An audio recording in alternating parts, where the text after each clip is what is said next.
On our latest episode, we've got a review of Ready Player One as we decide if it reaches a high score or it's game over for Spielberg's latest movie. Let me try it again. On our latest episode, we've got a review of Ready Player One as we decide if it reaches a high score or it's game over for Spielberg's latest film. Plus it's our picks for the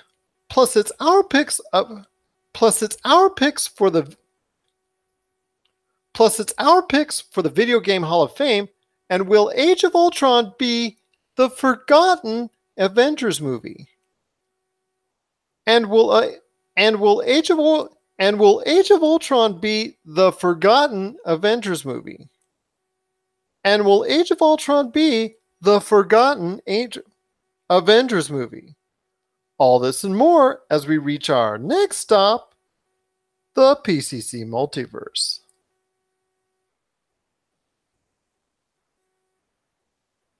We are back again. It is Friday. It is another great weekend coming up right here in the PCC Multiverse. This is Gerald Glassford once again from Pop Culture Cosmos and Game Source. How is everybody out there? We hope you're doing great and are going to have yourselves a fantastic Easter weekend. But it wouldn't be a PCC Multiverse without my good friend. He is the head honcho at humanicamedia.com. You got to check out all the great things they've got going on at Humanica Media and also humanicamedia.com. It is Josh Peterson. What's going on, my friend? Hey, just doing podcast stuff. And more stuff like that. Yes, that's a lot of stuff. Yes. I know you're also getting all that stuff going as far as the top lists, as far as that people have sent in. And I truly want to thank everybody out there for sending in all their top 10 video game lists. We are compiling it. I'm going to be tallying up the scores, and we're going to be going ahead and presenting that in the near future. Plus, also as well, you're going to be seeing a lot of stuff coming through our Pop Culture Cosmos sites. So be on the lookout for that as well through our Facebook and Twitter handles as far as Pop Culture Cosmos, Humanica Media, and Game Source as well. It's going to be a great show. We've got Jay Bartlett standing by. He's going to share his thoughts on the upcoming Solo movie. Also as well, we got Vince Attulo from That Sports Card Show. He is going to be talking to us about collectibles as far as the sporting card market, and also a little bit about non-sports cards. We talked in our last episode about the popularity of certain cards and things of that nature, but wanted to get into a little bit more as far as non-sports cards and if there's still a market on it. All that and more coming up with Vince Attulo from That Sports Card Show later in the broadcast. But Josh, you and I got a chance to talk. You and I got a chance to see the latest film that's out, that's storming the box office. Is from Steven Spielberg, the multi-million-dollar acclaimed, the acclaimed director that he is. His latest movie that's out is an adaptation from the popular book that we've talked about on this show before that really just dives into pop culture headfirst, and that is Ready Player One. Based off that, it's based on a world of virtual reality and the Oasis, and both you and I have read the book, and we've now seen the movie. So I will, before I share my thoughts on the film, I want to hear your thoughts. Like I said, you've seen it, Ready Player One. I've seen it as well. But first, go ahead, Josh, and share me your thoughts on Ready Player One. It was good. I wish they would have divided it into maybe like two movies, because there was a lot in the book that got left out, and I see I see why they need to take some parts out. But even the parts that they took out, I think it would have made the movie make more sense for the viewers. But it disappoints me a little bit too in the fact that the a lot of the references made in the book that would appeal to someone like me and you, they took it out in exchange for more well-known properties. But that's the thing. Like people aren't going to see the movie, I don't think, for because it has a reference to spoiler alert, because it has a reference to The Shining or has a reference to Minecraft or whatever in the movie. They're going to see it because it probably because it's cool, and they probably walk away with the same uh however they feel about it in the end. But no, it was good. I liked all the references to Mobile Suit Gundam, Akira. They had Halo in there. There was Back to the Future, Street Fighter, Starsky and Hutch. I mean, it's everything from the 70s, 80s, 90s, 2000s, and even today with Overwatch and more was represented in there as far as pop culture icons are concerned, correct? right? And they had Harley Quinn, and Batman was even in a part. Batgirl was in there too. I mean, I'm sure there's stuff that I miss. I just got to go back and I'll have to watch it again when it comes out. But yeah, no, it was good. It entertained. It did what it was supposed to. They did a good job of kind of retelling the story, retelling the book. I didn't really understand because the guy that wrote the book was one of the guys that wrote the screenplay, and you see, it doesn't make sense to me that he would take out some like big parts out of the book for the sake of moving the plot along in a film. But the changes didn't irk me, but I would have liked to see these things come to life. The whole thing with him hacking into iOS or IOI, and in the movie they made it seem like he liked his aunt a lot more than he actually did, and then that whole thing didn't really get explored. And there's some, like, I would have liked to see the layer he had floating in space, and some of the deaths in the book, or deaths in the Oasis in the book. They didn't really go into that, and the big death in the book of one of the high five, they didn't do that. So Exactly, based out of Japan when it actually happened in the book, but also as well the fact that the undermining through IOI was done by a completely different individual in the movie than it was in the book. yeah, yep, exactly. There's just not complaining. I did enjoy the film.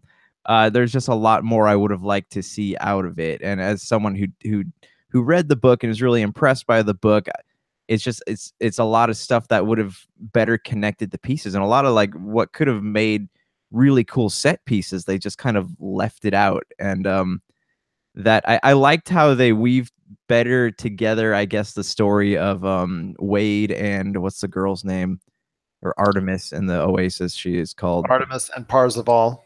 Yeah, I like how they kind of made that a little more fluent because it got a little awkward in the book. But there's just stuff from the book I would have liked to see a lot. I did like the movie. It felt very classic Spielberg. It had that 80s feel. This was a good movie for him to make.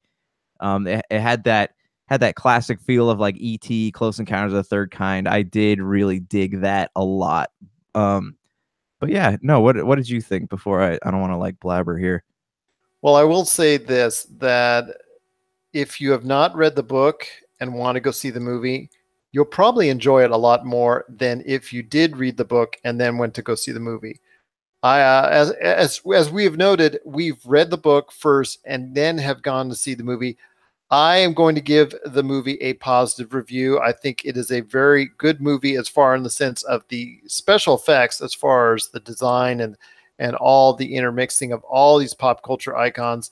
There's a race sequence, and then there's also a battle sequence that just truly is just inspirational as far as if you're into film creation, as far as that's concerned. It's just absolutely gorgeous as far as the way it's orchestrated and actually is portrayed on screen. Also, as well, the actual just first moments of you actually entering in the Oasis, of you actually entering into the Oasis, even on a standard film format, that part is just truly amazing to see. I can't imagine how it's going to be on an IMAX or 3D. That's just going to be like a blowaway part. But I was just watching on a standard def screen, and that still looked awesome as you first enter in it. Just the way the camera was shaking as you go into it, and all the things of that nature. So it's just truly was just that part of it was really inspirational, really just a lot of fun to look at. I am not a big fan of some of the parts that they took out as far as that as well. They changed a lot for creative narratives because they thought it would look better on screen.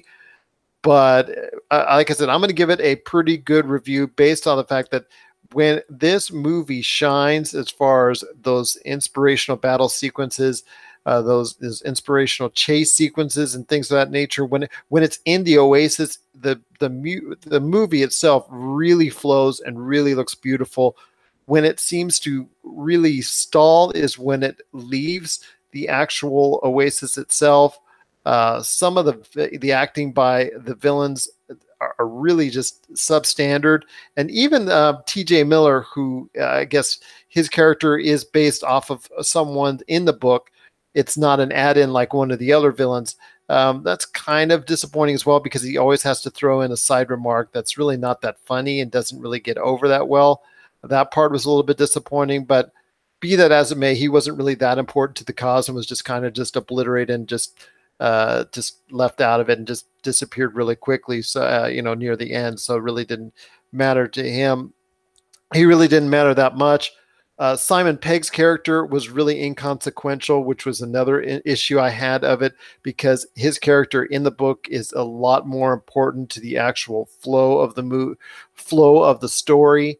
And I think his inclusion in the movie was very minimal at best. And I think that should have been actually redone and reworked. But there are some things like that I would change around. And like I said, if you've read the book, you may not like the movie as much as if you've just seen the movie and you just want to see all. If you're just going to the movie and you have not read the book, you'll probably like it a lot more just because you want to see all those pop culture references, and that part of it is just absolutely just mind-boggling cool as far as seeing all those icons and that people have loved and for so many years. And I was going to tell my daughter that I saw this with is that it's just so awesome to see all those things that I've experienced throughout my life through the 70s, 80s, 90s, 2000s, and this decade that I've experienced all of those things. And just, it's been truly heartwarming as far as from a sight and even a sound as far as the music is concerned as well.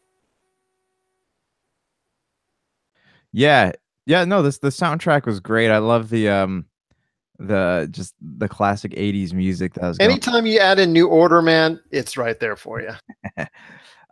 Yeah, I would have liked to see a little more classic gameplay. We got the Atari. See that's what gets me. I would have loved to see the Dungeons and Dragons thing take place, where they go into the dungeon. They got to play the arcade cabinet. I would have loved. That's the third key, correct? As far as that was the first key. The first key, yes. The first key went into the cave and with Artemis's character, and that's where they first really met between Artemis and Parzival. That's correct. The third one did also have a challenge of that nature. Spoilers for the book, people, on this part, but yes, there's a challenge similar to that in the third key as well in the book. But yes, that, like I said, they're changed and modified for specific, I guess, visual movie reasons. But I really didn't mind that first key as far as the race is concerned, because really that was a really cool way to set things off. Yeah, the way to solve the puzzle was kind of like, it seemed too simple to me. Even if he figured out there should have been some kind of challenge, to stop something trying to stop him from doing it. But well, yeah, I agree with you on that, because in the book, these things take a lot of time to figure out. In fact, some of them were, even between the first, the second key, and the third key, there was still quite a bit of period of time between those moments as far as them, figuring out where the next key is. And in the movie, obviously, to shorten it up for time considerations, they had to do something a little bit different. Yeah. My only other complaint about the movie was the James Morrow was the guy's name, right? In the book, he's not as they didn't really differentiate well between the fact that he was a nerd and reclusive, yes, but in the book he was kind of really this tragic character, and in the movie they just painted him as a stuttering sad nerd, instead of really there was more depth to him in the book than there was in the movie. They kind of missed a good storytelling element right there. I agree. And there's something very sad when you read the book as far as his story and you try to follow it as well. And I think also Ben Mendelsohn's character in the book, as far as is much more in depth, the IOI leader, and is much more sinister and much more diabolical than he comes off as in the modern day movie version as well. But be that as may, and I'm not exactly thrilled with the Shining as far as that part of it is concerned. I really, you know what I've told you before, Josh, that Spielberg is a horror movie director at heart. He loves putting horror movie stuff in there, and there he could not resist not only one but two references as far as from a horror standpoint. He had to go ahead and utilize in his movie. And I'm not sure utilizing The Shining in that method was probably the best thing, but that's I think I would have chosen a different movie from the 80s personally. I would have sought out something else, but that's just me. Or did you like the Shining reference? It confused me. It was what it was. It didn't weave together well because he goes in and they didn't really make any references to the fact that he had developed a zombie type game where zombies are dancing around. They just kind of like, oh, we're gonna throw some dialogue in here and assume that people are okay with that. So it didn't really weave together really well. There are a lot more I'm sure there's a lot more popular like 80s films they could have used. The Shining was intense, and that's, maybe that's cheap for some people, but I know a lot of people haven't actually seen The Shining. Like, it's considered a classic movie, but it's only considered classic by horror movie fans and people who are in that era. Like the people most of the people I went to see the movie with, they had never seen The Shining before. They know what it is, but they've never watched it. I would have actually chosen maybe like Terminator or something like that as far as referencing that instead, because that probably would have done the same type of thing as far as from a suspense, not really go overblowing it. Say there was just one semi-scary scene as far as it's concerned, but just the referencing of a horror movie in this aspect was a point that I don't think was very best served as far as it's concerned. But I will tell you, if you are a fan of pop culture and you eggs all over this, you're going to get nothing but that pretty much the whole movie long. It's a love letter to pop culture in the highest. And I'll tell you what, for us, it was truly the book and also as well the movie proved to be very entertaining in both their own ways. So I do suggest, and obviously Josh does as well, to go check out Ready Player One. If you have not read the book yet, go see the movie first, and then you can go back and read the book and as far as it's concerned. But if you've read the book first, just enjoy it for the pop culture love fest that it is, and maybe don't get too hung up on the fact that there is quite a few differences from the book and whatnot. But any last thoughts? One, as far as your thoughts on a review or whatnot. I'm going to have it up on popculturecosmos.wordpress.com this weekend. I know I'm going to throw it up there as well for reference, but I know that you've got maybe a lot to say as well as far as it gets concerned. Yeah, I mean, I still got to let it kind of sink in a little bit.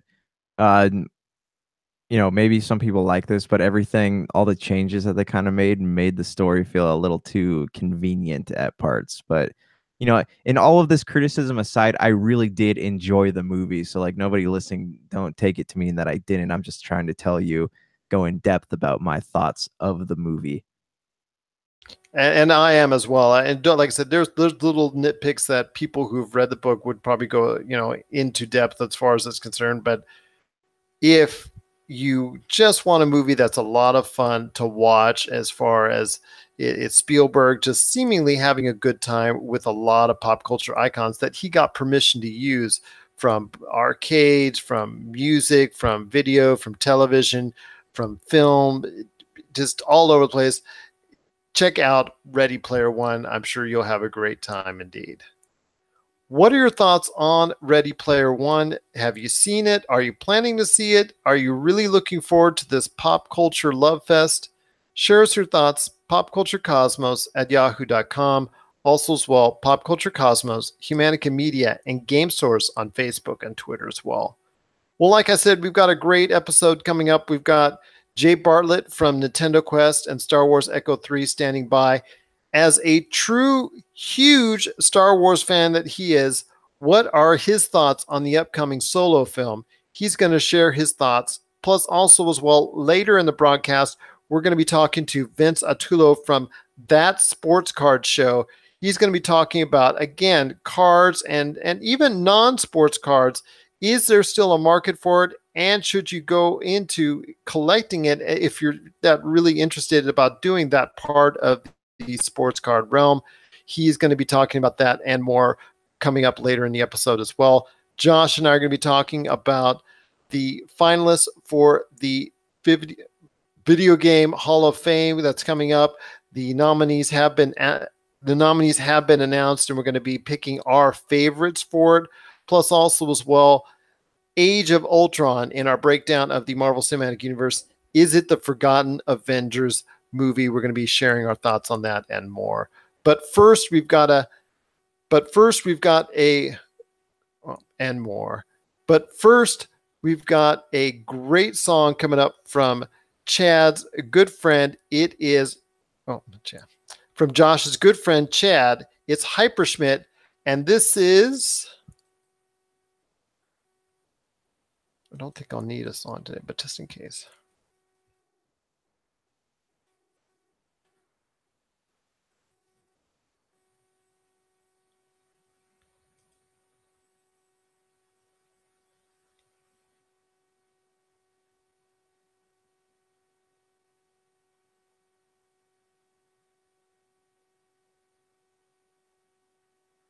And this is Find You, and this is the PCC Multiverse.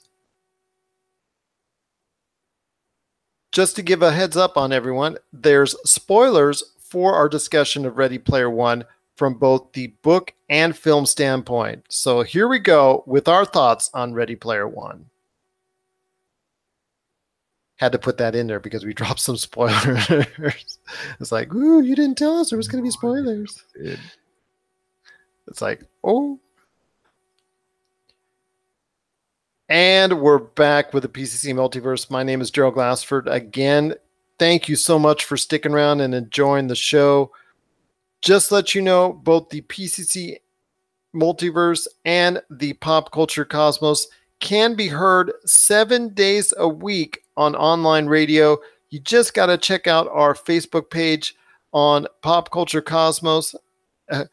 Our Pop Culture Cosmos page on Facebook, and you get to check out exactly the listings of when and where our great shows are going to be played on online radio stations such as the Podcast Radio Network, Airwave Radio, Good Talk Radio, the Western Reserve Digital Broadcasting Network, Gray Cloud Radio, IPM Nation, and Croc Radio. And I'll tell you what, we just cannot thank enough every single one of them for playing our show.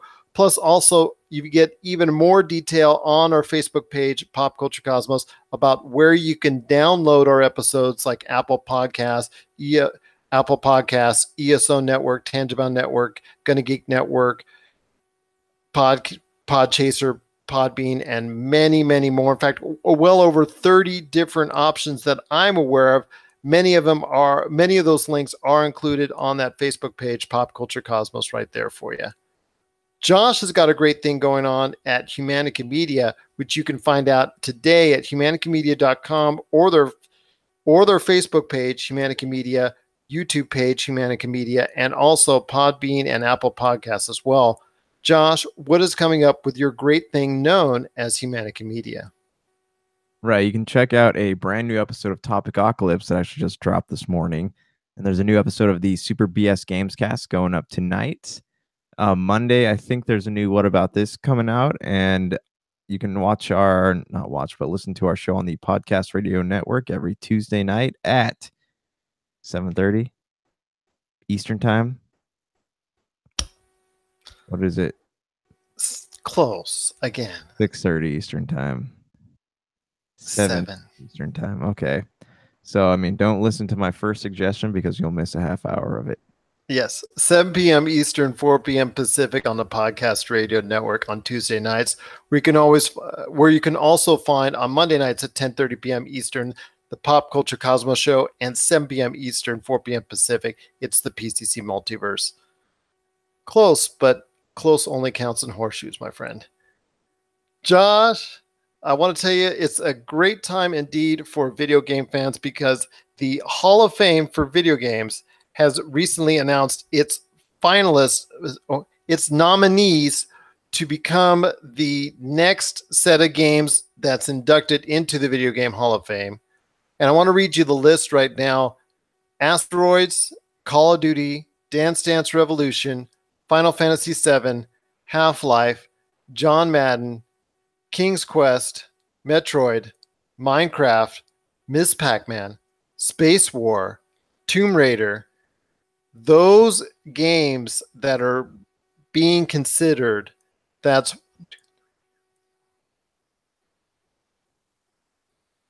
12 games right there, my friend. I'm gonna say let's say you are on the committee. You're part of that committee that's judging these games as far as that's concerned, and they're judging these games and their importance to the video game industry and its fans, and also pop culture as well.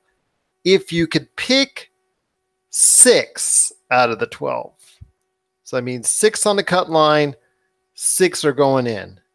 Which 6 would you choose to be the next entrants in the Hall of Fame? Well, at the top of my list is going to be Final Fantasy VII, of course. Of course. No, I would go with Asteroids. I would say, I want to say King's Quest, Metroid, Miss Pac-Man, Tomb Raider. What am I on right now? I was not keeping count here. So I said Asteroids, Final Fantasy, King's Quest, Metroid, Miss Pac-Man, and I don't know. I don't want to say Call of Duty. I don't want to say Madden because I'm not a fan of those, or Minecraft. I'll probably go. I've seen Space War being played, and I guess like it is the pioneer, sort of a pioneer of video games. So I'd say it deserves to go. But yeah, I'm mostly like Final Fantasy, Tomb Raider. Like those are the games that inspired me as a kid. All right, fair enough. I know, like you said, you've not spoken enough about Final Fantasy VII over the years. And obviously, once the dawn breaks and a Final Fantasy VII remake is finally done, We'll be like, finally, I'll be 40 when that happens, probably. Yes, I'll be 90 when that happens. So, yes, it's supposedly still on the way. So we'll have to check with Sony on that come E3. But yes, that's been so influential in your life. You've said that on numerous occasions, so that was not a surprise for me. For myself, I'm going to go with Space War. Obviously, for me, is the number one because there wouldn't be video games if it weren't for that game. That to me, pretty much, like it's been said, is pretty much started the whole thing in regards to gaming as an industry and as a format and as a genre and as part of our pop culture. We wouldn't be anywhere without Space War, and I'm surprised that isn't in already. I'm going to go with Minecraft as far as another top individual game that should be inducted this time around. I think its influence on modern gaming cannot be understated, especially with its popularity and everything of that nature, as far as the fact that it reaches to a demographic that's probably wider than any game out there. Then you've got also John Madden football. I'm going to say that even though I'm not a huge let's go with John Madden football, because even though I'm not a huge fan of John Madden football, it has led into so many great iterations and redefined the sports gaming genre. Number 4, I'd probably say it would be Call of Duty. I'm sorry, Josh, but Call of Duty, because of the fact that its later iterations have dominated the industry like very few others, that I think it goes without saying that Call of Duty should be on that list. So I've got up to 4. I'm going to go with Asteroids because as a kid, I remember playing that so much. Even though it wasn't my favorite game, I still just, it rewrote all the rules as far as what you should do with arcade games. That and Pac-Man just really redefined the early 80s as far as arcades are concerned. And number 6 for me, I'm going to have to go with what you're going to go with, Final Fantasy VII. For me, Final Fantasy VII is something that I think a lot of people need to better understand as far as its importance and the impact in the West, not only as far as on the, in Europe and Japan, but in the West as far as its influence as a Japanese role-playing game, and realize and understand that this game really has really transcended over the years in its importance and its love as far as that game is concerned with fans, and it just really redefined the Japanese the JRPG genre as far as it's concerned as a whole when that game came out, and the many years it's come out, and the many years it's been out since. So those are my 6 right there. You've got, again, Asteroids, Call of Duty, Final Fantasy VII, John Madden Football, Minecraft, and Space War. So to me, that seems like a very solid set, but you can't go wrong with any of these games, whether it's Metroid, whether it's Tomb Raider, Miss Pac-Man, Half-Life, Dance Dance Revolution. You just really can't go wrong with any of these games as far as being in not being inducted into the World Video Game Hall of Fame. Yeah. I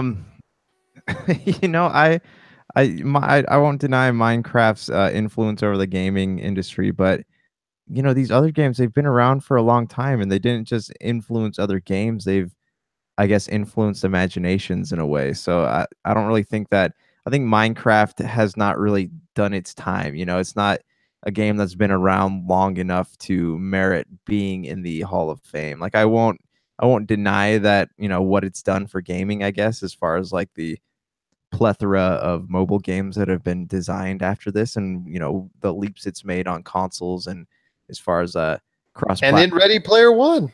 And in Ready Player, yeah, that was stupid. No, I've never been a huge fan of Minecraft. I just it's kind of mindless to me, and it doesn't really have a point to it. But sure, put it up there, but it just doesn't feel right because it's way too new to go up to be nominated for something like that. Well, like I said, I feel slightly different on that. I can understand what you're talking about because of its fact. It's less than 10 years old at this point in time, but its impact on modern gaming should not be discounted, and that's the reason why it's there, is because so many people's lives have been changed because of it, and the fact that it's been now on virtually every platform since then is a testament exactly to how popular it is and to how well it's done as far as Mojang when it was originally done, and now Microsoft, then now that it's in their hands as well. So definitely something that needs to be considered as far as for the Video Game Hall of Fame. But there are 12 outstanding, high quality candidates that are there, and none should be discounted as far as as far as that may be. And as far as any of those 5, 6, or however many get in, and however many get inducted into the World Video Game Hall of Fame, I'm just excited to see more great games that are truly getting their time in the sun, and truly being appreciated for the classics that they are. What are your thoughts on the final nominees for the World Video Game Hall of Fame for 2018? Share us your thoughts, popculturecosmos@yahoo.com. Send us a list of 3, 4, 5, or 6 that you like, that you think are the best choices from that bunch. And if you are on that committee, which ones would you choose to be inducted into the World Video Game Hall of Fame? Share us your thoughts again. Pop Culture Cosmos, Humanica Media, and Game Source on Facebook and Twitter as well. When we come back, we're going to be speaking to Vince Attulo from That sports card show. He's going to be talking a lot about collectibles and non-sports cards and what he thinks you should do about if you have an interest in collecting those type of cards. He's going to be sharing his thoughts on that and also letting everybody know how you can catch his great show as well. This is the PCC Multiverse. And we're back to close out the show. This is the PCC Multiverse. Thanks again for listening to us. This is Gerald Glassford, and we truly appreciate you again, you checking us out and listening to us and hanging out for us for this past hour. If you get the chance, if you get the chance, you got to go ahead and order today the great video document. Well, if you get a chance, you got to check out the video documentary that Rob McCallum has just put out there, the Kitty documentary covering the all-female heavy metal band that roared through the early 2000s and really just set a number as far as the music industry is concerned. You got to check out his video documentary and also the accompanying DVD and Blu-ray box set. It's right there to order on Amazon, and it drops today. So you got to check that out. I know also as well, I want to thank also as well Vince Attulo from That Sports Card Show. Want to thank him again for taking the time to speak to us. And again, if you're interested at all in the sports card market or thinking about picking it back up, or you just need some tips on what cards you may be leaning towards, you got to check out his show, That Sports Card Show. Josh, before we head on out, I want to hear some thoughts from you on another movie in our breakdown of the Marvel Cinematic Universe as we get closer and closer to Avengers Infinity War. We're inside of a month, my friend. Less than one month to go to Avengers Infinity War, and big Thanos coming to wreak havoc on all of our Avengers friends and buddies and whatnot. But one of the first times they kind of got together for, a little get together was in the Avengers Age of Ultron movie. This 2015 movie came out. It was the big follow-up to the original Avengers movie, and a lot of people were excited. It actually did quite well, earning over $1 billion at the box office. In fact, close to $1.5 billion. So I ask you, Josh, with all that said and done, and the fact that Ultron was, to me, I thought going to be bigger and more important and a larger-than-life character that was going to sustain himself more than one movie, do you think that Age of Ultron, when all is said and done, with all that's been taking place since, will be the forgotten Avengers movie? I want to say no, but it probably will, just because, like Captain America Civil War kind of dwarfed it. That's just what I was, that's why I said it, because Captain America's Civil War is going to be something that I know that, like you said, was something that a lot of people would go to a lot better. Yeah, and I know that the events that transpired in Age of Ultron are the cause of Captain America, of the Civil War movie, but it was. Yeah, I think that it faced a lot of backlash. One, because people were really attached to that comic book, as far as the what takes place and how Ultron comes to be and all that stuff. And then two, Ultron had the unfortunate positioning of being just another stepping stone, another setup character. Like they needed him to tie that story to get, or bring those characters together so that those characters can progress into the greater Marvel universe. And that was unfortunate. And there's some of the things I wanted to talk about. This was that Tony Stark in Age of Ultron, but in Civil War, like that whole turnaround thing was really weird to me, because he went from being like this funny, charismatic character to this like dark, like super dark character. And like I don't really like that much. I don't really appreciate it. So I'm hoping they bring back some of the old Tony Stark in Infinity War. But you saw why if you were watching Civil War, which we'll get into more when we actually break that movie down. But you understand why that happened as far as Civil War is concerned. I mean, you saw it really got to him exactly what things were done in Avengers: Age of Ultron that caused him to have that kind of stress out moment, and what was brought to his attention as far as the casualties and the byproduct and the collateral damage that can happen because of what took place in Avengers: Age of Ultron. No, I totally get that, but they didn't. I don't know. It just seems like the change shouldn't have been so like that. You know, it should have been like maybe a couple more things leading into it, because by the time Civil War ended, I hated Iron Man. I wouldn't watch another movie with Iron Man. I mean, I would, but like, I wouldn't. He's not really a character that I enjoy anymore. And I wish they would have done a little more build up. But as for the rest of Well, I will ask you this: did you like him a lot more when he kind of returned to that role in Spider-Man: Homecoming?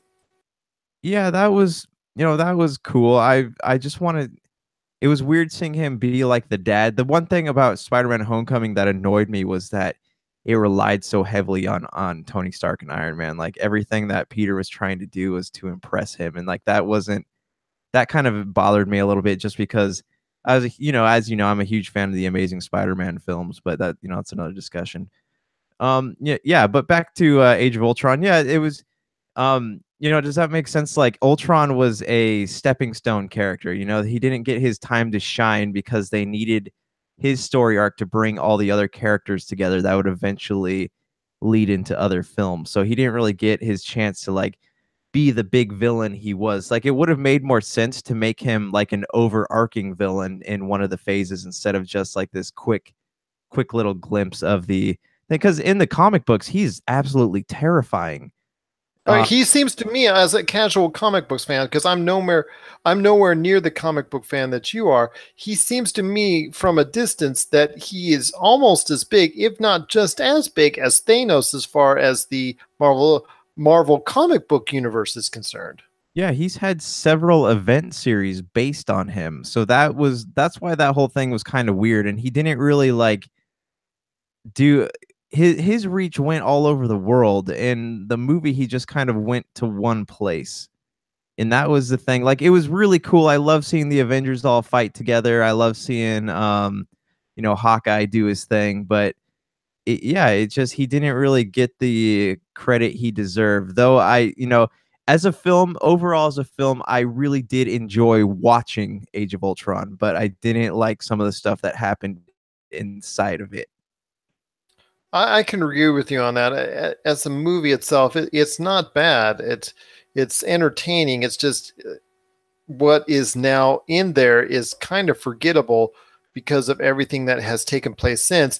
And you're right. To me as well, Ultron is such a bigger part of the Marvel comic book universe. He should have gotten that same treatment. Although I could go again and again about how Captain Zemo should get that same effect. And when we get into Captain America: Civil War, I'm definitely going to have some thoughts on that. But in regards to Ultron himself, there are actually points in time where he actually goes back in time or changes time, goes back and forth in time to go ahead and manipulate it in order to try and beat and actually defeat the Avengers at more than one point in time, correct?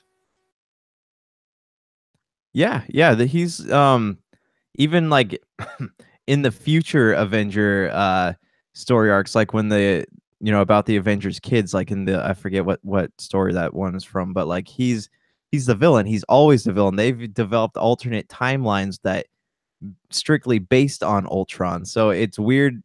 He's so massive, but he's so tiny in this movie.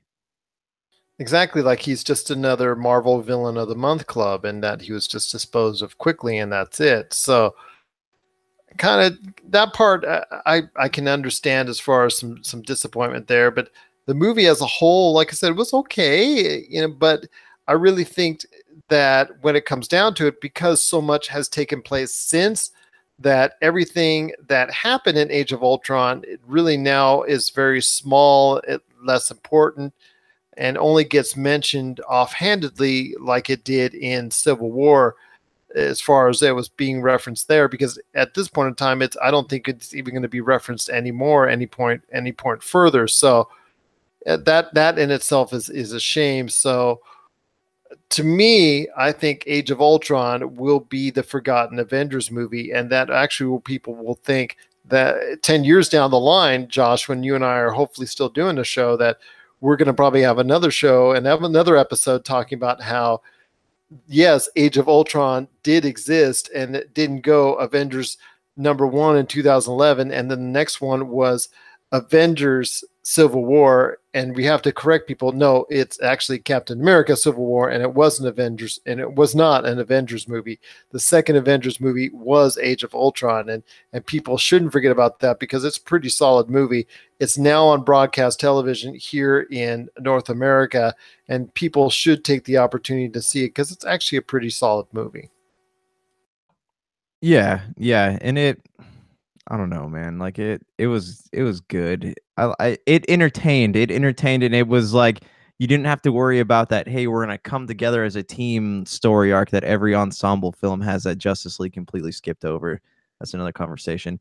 No, because you didn't have to worry about the awkward buildup like in the Avengers, which was still good. This was just kind of something literally showed what they've been up to, and then they jump right into the action, and that was cool. I admired that, but it was just this, like I mentioned before, the stuff they did in between, and I feel like maybe they could have built up to Civil War a little more in this film, because I don't know about you, man, but with like Civil War, I don't like that it was a Captain America movie. After the Winter Soldier, I would have liked to see Cap get his like another movie that was based on him alone, instead of like having the ensemble come together. But, that's just my thoughts. Well, it's often called Avengers 1.5. If am I not correct? Doesn't it get referred to as that?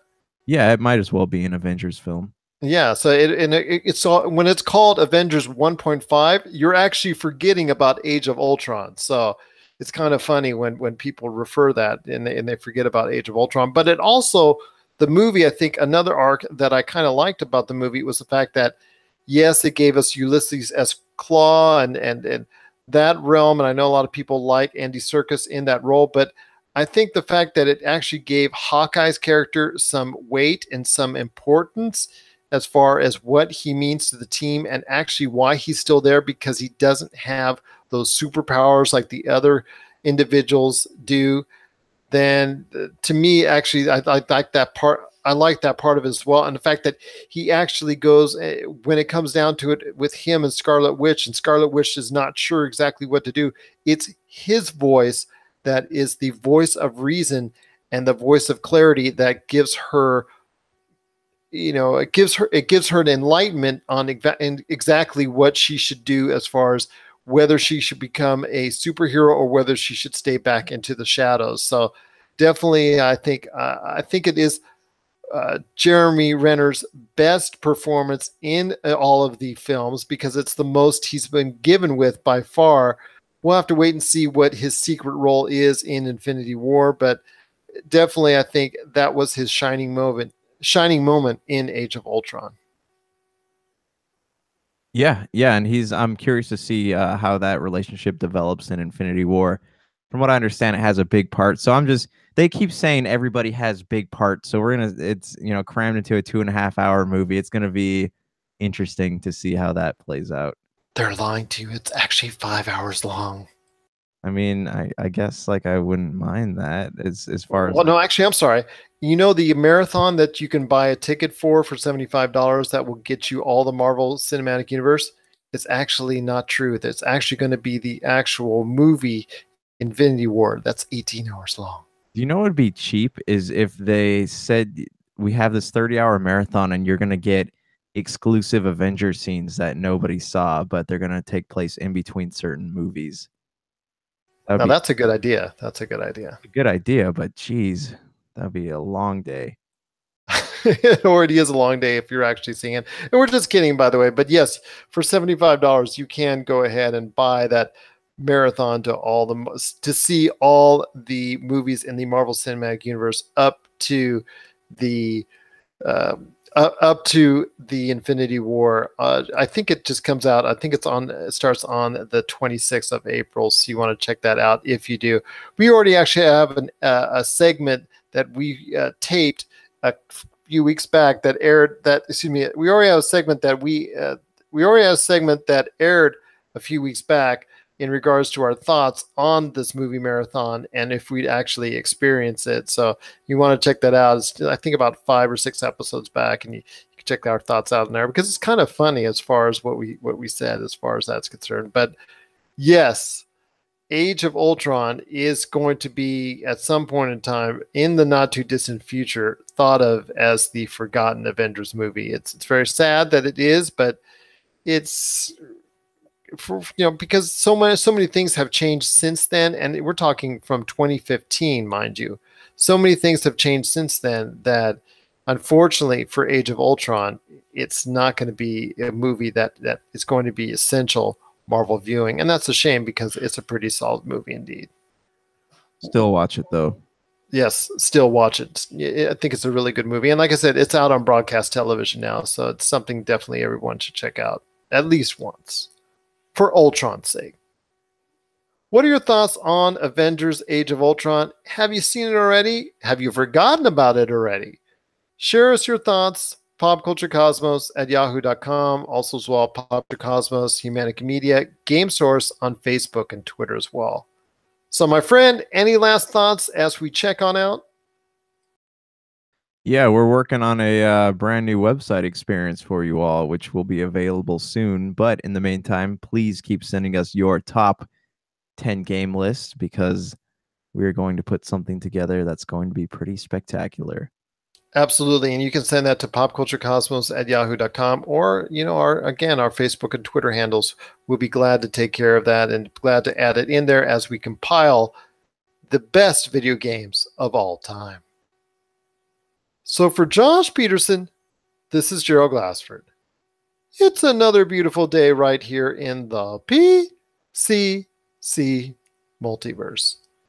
We thank you for listening, and here's hoping you have yourself a great day.